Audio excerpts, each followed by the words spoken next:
مجھے ایک صاحب نے بتایا، کہنے لگا کہ میں کسی ملک میں گیا، مجھے بندہ لے گیا، ایک ریسٹورینٹ تھا، ہوٹل تھا بہت بڑا، میں وہاں گیا، ایک دروازے پہ گیا تو اس نے دروازے کی ایک جگہ پہ بٹن لگے ہوئے تھے، اس کو اپنے مزاج سے گھمایا، کوڈ لگے ہوئے تھے، دروازہ کھل گیا، آگے راہداری تھی اور آفس تھے، اس کے بعد گیا تو ایک کونے میں ایک گیٹ تھا، اس نے کھٹکھٹایا 3 دفعہ ادھر 2 دفعہ ادھر 1 دفعہ اوپر، دروازہ کھلا، اندر سے آدمی نے دیکھا، اندر سے آدمی چلا گیا، آگے گیا تو پھر آگے ایک اور دروازہ تھا، اس دروازے پہ پھر بٹن کوڈ تھے، وہ اس نے دبائے، پھر ہم ایک دفتر میں پہنچے اور اپنی مطلوبہ جگہ پہنچے۔ کیا خیال ہے، آپ اپنے موبائل پہ کوڈ نہیں لگاتے، اپنا تھم انگوٹھا نہیں لگاتے کہ آپ کا موبائل کوئی نہ کھول سکے؟ زندگی موبائل کی طرح بندھی ہوئی ہے، بندہ عاجز آ جاتا ہے، اس بندے کا موبائل نہیں کھول سکتا، اس نے اپنا کوئی کوڈ لگایا ہوا ہے۔ زندگی عاجز آ جاتا ہے بندہ، اور زندگیوں پہ کوڈ لگے ہوئے ہیں بندشوں کے، دیوسائی کے، جنات شیاطین کے، بندہ نہیں کھول سکتا۔ اور اگر اس کو کھول سکتے ہیں تو کوئی طاقت ایسی ہے اور کوئی قوت ایسی ہے، موبائل جتنا بھی اس کو کوڈ لگا ہوا ہو، موبائل بنانے والا نظام، اس کی کمپنی اور اس کے سائنسدان، آپ 1,00,000 موبائل دیں گے، اس وقت کھول کے رکھ دیں گے سارے، اس میں جتنا طاقتور کوڈ لگا ہوا ہے، جتنے آپ نے انگوٹھے لگائے ہیں، جو بنانے والا موبائل ہے اسے سارے سافٹ ویئر، ساری زندگی کی مشینری، اندر کے سارے پرزوں کی خبر ہے، اس نے سارے پرزے گھمانے اور ایک پل میں سارے موبائل کھول کے رکھ دینے ہیں۔ یہی کچھ ہماری زندگی میں، ہماری زندگی ایسی بندشوں میں جکڑی ہوئی ہے۔ مسنون دعائیں، یہ چھوٹے چھوٹے حرف، یہ چھوٹے چھوٹے لفظ، یہ زندگی کے چھوٹے چھوٹے راز ہماری زندگی کی بندشوں کو، پریشانیوں کو، مشکلات کو ایسے کھول دیتے ہیں۔ روانی اور فراوانی، روانی اور فراوانی، ایسے زندگی میں آپ کی عقل اور انسان کی ہوش اور انسان کی سوچ اور انسان کا گمان خیال دنگ رہ جاتا ہے کہ میرے لیے ایسا ہو بھی سکتا ہے، اتنی بڑی کامیابی۔ اور میں آپ کو چھوٹا سا واقعہ سورۃ اخلاص کے بارے میں سناؤں، سمجھ آ جائے گی پھر سورۃ اخلاص کی۔ مجھے یاد ہے کہ 2 مالدار شخص ووٹ پڑے، چھوٹے کونسلر کے ووٹ کھڑے ہوئے، 2 مالدار شخص تھے، ایک بہت بڑا مالدار تھا، طاقتور تھا، تمام ذرائع طاقت کے اس کے پاس تھے، تمام ذرائع طاقت کے اس کے پاس تھے، بہت بڑا مالدار تھا۔ ایک چھوٹا مالدار تھا۔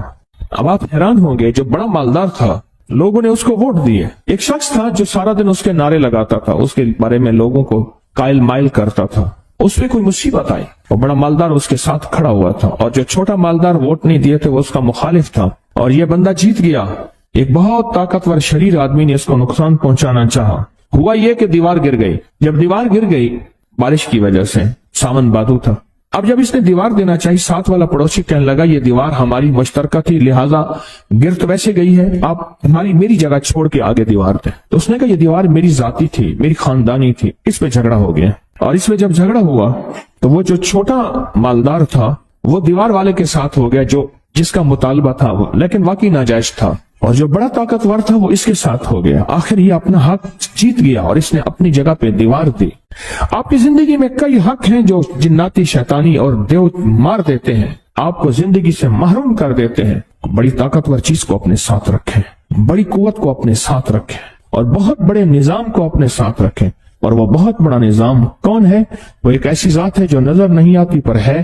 اور اس نظام کی تعریف، اس طاقتور نظام کی تعریف کیا ہے کہ اس کے پاس ہے ملک، مال، اقتدار، حکومت کیا ہے؟ وہ طاقتور نظام آپ کے ساتھ ایسی آ جاتا ہے۔ کیوں پریشان؟ کیا ہوا؟ میں تمہارے ساتھ، اور وہ طاقتور نظام ہمارے ساتھ ہو جاتا ہے، اور یہ چیزیں بے بس اور عاجز آ جاتی ہیں، جو چیزیں ہمیں نقصان پہنچانا چاہتی ہیں، ہمارا رزق کھانا چاہتی ہیں، ہماری اولاد میں بغاوت اور نافرمانی کو گھولنا چاہتی ہیں، اور ہماری نسلوں کے اندر پریشانیاں، مشکلات اور مسائل اور الجھنیں، یہ چیزیں ہماری زندگی کو کھا رہی ہیں۔ یہ ایک پل میں وہ طاقت ہمارے قریب آ جاتی ہے، ہمارے سامنے آ جاتی ہے، اور اس طاقتور نظام کو سمجھنا ہے تو دل میں کہہ دے قل هو اللہ احد اللہ الصمد لم یلد ولم یولد ولم یکن لہ کفوا۔ اللہ پاک کا نظام دیکھے، جیسے حضرت عمر رضی اللہ تعالیٰ عنہ خطبہ دے رہے تھے، حضرت ساریہ جہاد میں گئے تھے، تو اللہ نے سارے پردے سامنے سے میلوں میلوں میلوں دور ہٹا کے فرمایا یا ساریہ الجبل، ساریہ جبل پہاڑ کے پیچھے دیکھ رہا، دشمن حملہ کر رہے ہیں۔ حضرت ساریہ نے بعد میں آ کے بتایا، حضرت عمر رضی اللہ تعالیٰ اس وقت ممبر پہ کھڑے تھے، ممبر پہ کھڑے تھے۔ میں ایک مستند کتاب میں پڑھ رہا تھا، ایک واقعہ اسی پہ بات آئی، وہ واقعہ یاد رکھیے گا، مرشد والا پڑھ رہا تھا، حضرت امام باقر، سبحان اللہ، رضوان اللہ سلام اللہ علیہ، امام باقر آل رسول کی بہت بڑی ہستی، کبھی کبھی اللہ کو حضرت ساریہ اور حضرت عمر کے اس بولوں کا واسطہ دے کے کہتے تھے، مولا تو وہ رب ہے جس نے حضرت عمر رضی اللہ عنہ کے سامنے سے پردے ہٹا کے حضرت ساریہ کو راہیں سجوائی تھیں، اے اللہ اس عمر کے رب کی حیثیت سے اب میری راہیں سجا، اگر کسی راہوں میں اٹک جاتے تھے اللہ ایسے راہیں سجا دیتا۔ اچھا اس عمل کو میں نے بھی آزمایا ہے، یہ آج قدرتی بات چلی، ایک نیا پیکج ہے جو شاید میں نے آج تک نہیں دیا۔ بات چلی تھی کہیں علامہ فخر الدین رازی رحمۃ اللہ علیہ کی، فخر الدین رازی تھے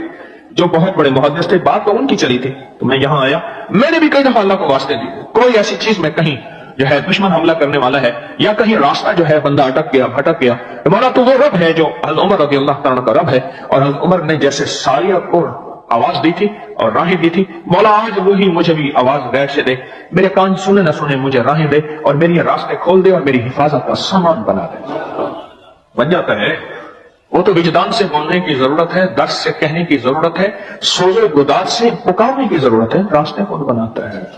یہ جو وظیفے ہیں کسی درویش کی یا کوئی درویش نے جس کو اجازت ہے اس کی اجازت صحیح ہو، ہر بندہ اجازت دینا نہ شروع کر دے، اجازت کے پیچھے نسبتیں چاہیے، ان نسبتوں کی طاقت چاہیے، وہ جو اجازت ملتی ہے اس اجازت کے اندر جو تاثیر ہوتی ہے، اس میں جو کمال ہوتا ہے، اس میں جو اندر کی کیفیتیں ہوتی ہیں، اس اجازت سے نسلوں میں تمنگری، دولت، رزق، عزت، صحت ایسے بارش کی طرح برستی ہے۔ میرے جو مرشد تھے حضرت خواجہ سید محمد عبداللہ حجویری رحمت اللہ علیہ، میرے مرشد جو تھے وہ حضرت داتا صاحب کی سچی آل میں سے تھے، مجھے جاتے جاتے انہوں نے اجازت دی 1991 ستمبر میں، اور مدینہ منورہ فرمایا میں جا رہا ہوں، بس اب بقی میں، اور بقی کے اندر جا کے سو گئے۔ اب بھی میں مرشد کے ہاں جاتا ہوں تو جنت البقی کے قبرستان میں ان کی نسبتیں دیکھیں کتنی اونچی ہیں، پھر وہ نہیں 26 بڑی ہستیوں نے مجھے خلافتیں اجازتیں دی، 26 سے بلکہ زیادہ اجازتیں اور خلافتیں دی، اور ان کی توجہات ہیں، ان کی پیچھے دعائیں ہیں اور پیچھے کامل کے ہاتھ ہیں۔ یہ روحانیت کی نسبتیں ہوتی ہیں، روحانیت کی نسبتیں ہوتی ہیں۔ ان نسبتوں کے ساتھ جیسے آپ تسبیح خانے میں ماشاءاللہ پوری دنیا میں لوگ یہاں آئے ہوئے ہیں اور بڑے بڑے ہستیاں یہاں آئی ہوئی ہیں جو مٹی ہو کے چٹائیوں پہ پڑے ہیں، خواتین میں بھی مردوں میں بھی، بڑے بڑے عہدوں والے، عزتوں والے، بڑے بڑے مقام والے یہاں اپنے مرشد خانے میں بے حیثیت ہو کے پڑے ہیں۔ جو بے حیثیت ہو کے آتا ہے اللہ اس کو عزت اور مقام اور حیثیت دے۔ کہنے لگا میں نے نا حمزات کو قابو کرنے کے لیے میں نے ایک عمل کیا، عمل یہ تھا کہ ایک بڑا سا تھال لے لے، جیسے یہ گارے اور مٹی میں تھال ہوتے ہیں، اس کا چراغ بنا لے، اس میں 10 کلو تیل ڈالے اور بڑی ساری بتی ہو، ٹھیک، اس کی بتی جلائیں، 10 کلو تیل جلنا ہے، یہ سارا کتنا تیل جلنا ہے، اس کی بتی میں اس کی لو میں دیکھنا ہے، اور پھر بیٹھنا اس انداز سے ہے کہ میرا سایہ ہو اور پھر میں اپنے سائے کو بھی دیکھوں، لو کو بھی دیکھوں، اور اس کے بعد یہ وظیفہ پڑھنا ہے۔ 40 دن میں یہ 10 کلو تیل جل جاتا ہے، دن رات بیٹھنا ہے اور اس کو پڑھنا ہے۔ 30 دن جب گزرے تھے،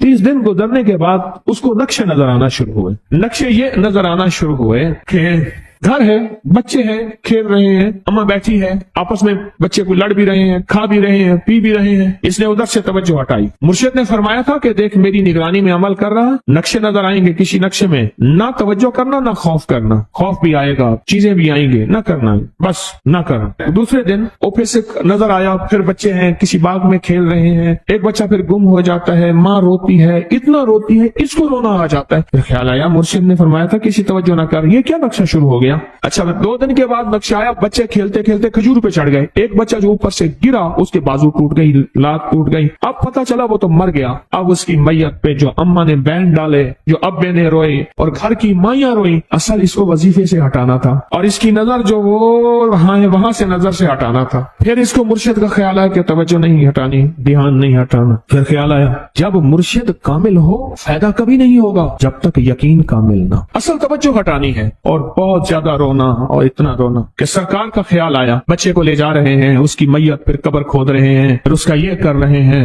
رونا اتنا کہ اس کے آنسو، رونے کی کوئی کیفیت تھی مائیوں کی۔ 2 دن ابھی رہتے تھے 40 دن میں سے، تو پھر وہی گھر نظر آیا، بچے کھیل رہے ہیں، شوہر آیا، اس نے آ کے کہا مجھے روٹی دو، اس نے کہا گھر میں تو کچھ بھی نہیں ہے، لکڑیاں ہی نہیں ہیں، آپ نے کچھ دیا ہی نہیں، میاں بیوی کی لڑائی ہو گئی۔ اس نے کہا پھر ٹھیک ہے میں آج سب کو جلا دے۔ اس نے کہا لکڑیاں لے آیا، ادھر ادھر سے لکڑیاں لا کے نہ سے اس نے لکڑیاں جلائیں،